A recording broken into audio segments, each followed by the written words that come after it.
this is how you can get the jet gun on or before round 5 on Liberty Falls without Gobblegums and without hitting the mystery box. And we're also going to be working to pack-a-punch the jet gun as soon as possible, so if you do the strat properly and you get good RNG, you could have it pack-a-punched on round 5 as well. There's a lot of pro strats that we're going to be using here to make this work, so hit that sub button if you haven't already and we'll get started. First of all, put a suppressor on your gun before you even load in. This is because it's going to give you an increase in salvage drops from zombies, and you must pick up as much salvage as possible during this for some steps that we're going to get to a little later in the guide. Now, as soon as you spawn in, you're just going to take out zombies in the motel area, and you're obviously going to be going for headshots always. You're not going to be going for knife kills, because knife kills actually get you less points than critical kills in Black Ops 6. And I know that might sound confusing at first, because the traditional way of playing zombies and the traditional point system was always to shoot zombies a couple times and then knife them to get the points from the hits and the points from the melee final kill. But since Black Ops 4, they changed the point system, so it's now just damage based, and all that ultimately matters is that final kill type, and criticals are the way to go. Now, another thing to do while you're playing through round 1 and round 2 is to look out for all the zombies in spawn which have their own static spawns. And what I mean by that is, as you go around the map, you're going to be able to find some zombies who are kind of fixed in place. They might, for example, be trapped inside a car, or they might be underneath a car and they might not be able to get out and things like that. And those zombies do not count towards your round count. So all the zombies like that you can find, you obviously want to take out, again, with a crit. But what I'd recommend is, instead of just taking them out instantly in your game, waiting until you get a double points and kind of hoarding in a way where you know that if you do get a double points, you're going to be able to get an extra zombie kill or a couple of extra zombie kills thanks to those static spawns. And on the topic of double points, we're doing a lot of points optimization throughout this video. So if you get a double points, it is time to spring into action and really make the most of it. And that includes potentially doing the motel door while you're still in the spawn area. And that's just because you're going to have so few zombies on those early rounds that you really do want to make the most of any early double points that does drop. And that's a guaranteed way to get a couple extra kills. But if you don't do it at the start, that's also totally fine.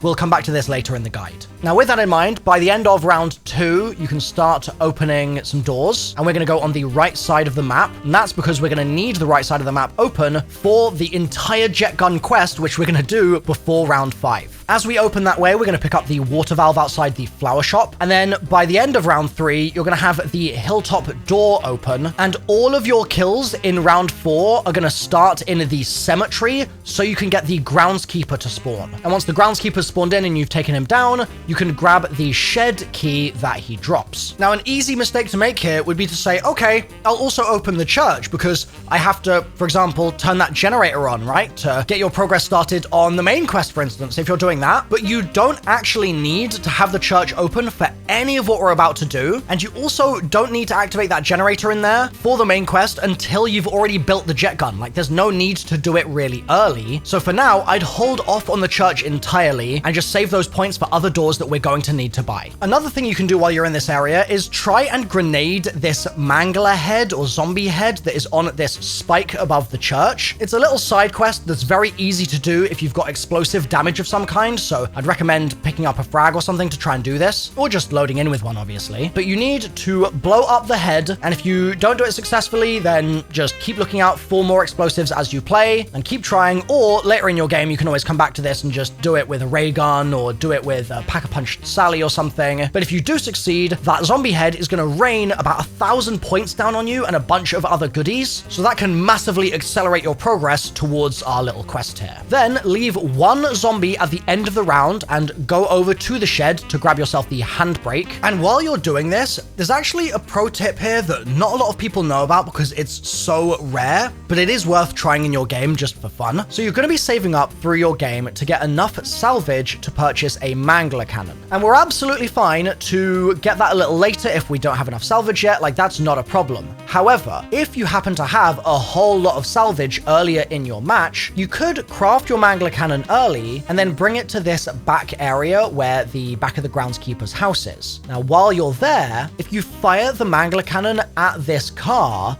its trunk will pop open and you actually have a chance to get a jet gun. And It's a low chance, transparently, so I'm not saying that this is how you get the jet gun with this strat. Like, we're going to be building it legit for the rest of this video, but there's an extra chance that you can get it here even sooner, so I figured I would mention it as a little pro tip. Next, open the door on Washington Ave, and as you're going through the bank, prone by the jug machine. This will get you 100 loose change points, and then head over to the bowling lanes for the start of round 5. Now, there are going to be other perks that you run past during all of this as well, and you should absolutely prone on those too, but seeing as Jug was right in front of us there, I thought I would call that out specifically. Also, while you're doing this, like I said before, make sure you're grabbing every single piece of salvage that drops, and if you don't do that, the strat is going to fail, so you need to be super mindful of it. Once you get to the bowling lanes, it's probably going to be about the start of round 5 here, so that's it. That is our limit. We can't go any further in the rounds to get this entire quest complete, which might sound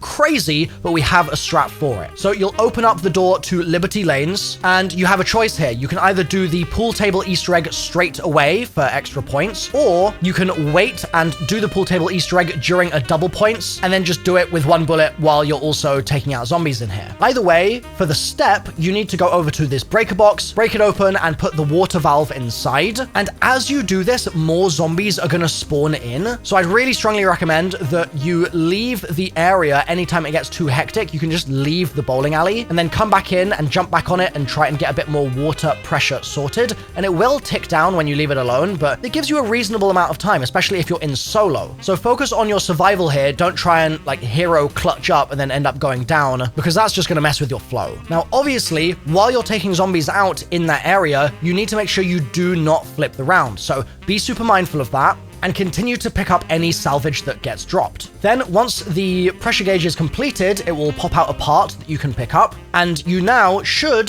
have 1250 salvage if you've been scavenging appropriately, and you've actually got 2 paths here. If you're low on salvage, like maybe you're like 50 salvage short, but you only have 1 zombie left, one of your options is to go into the spawn to the motel and have those zombies bust the door open, and you'll be able to take some of them down and get some more points and salvage there. Or alternatively, if you've got enough points but not enough salvage, you could open up to the church and then destroy all the crystals in there to get some more salvage as well. You can usually get about 150 to 200 pretty consistently. Whichever you choose to do, you need to get to that 1250 salvage number. And once you've got your 1250 on round 5, go to the crafting bench near the shed that we were at before and craft yourself a mangler cannon. You don't need the mutant injector here. The cannon on its own is fine. Then go to the radio shop and use the cannon to blow the door open, being very careful not to take out your final zombie, and then dig up the trash piles in there to find the electrical wires. And this is another place that you can get more salvage, but at this point we've spent the salvage on the mangler cannon, so it's not that useful to us. And with that third part grabbed, you can then return to the motel. Now, like I said at the start of the video, you can get pack-a-punched by round 6 as well as just building it by round 5 if you're smart about this. So first of all, you can go build it now. Congrats, you did it on round 5. Told you we could do it. But so long as you don't open any other doors on round 6, other than the church obviously, and you're making smart usage of things like your double points, you should be able to pack it on round 6 as well. So it's a pretty fun challenge to do, but it's maybe even more fun to try and build the beam smasher at the earliest possible round, and the game actually puts a hard limit in place on that one to stop you doing it at like round 1, but I have a pro strat to help you get it the mathematically fastest possible way. It's linked on screen right now, so give it a click and let me know how you get on.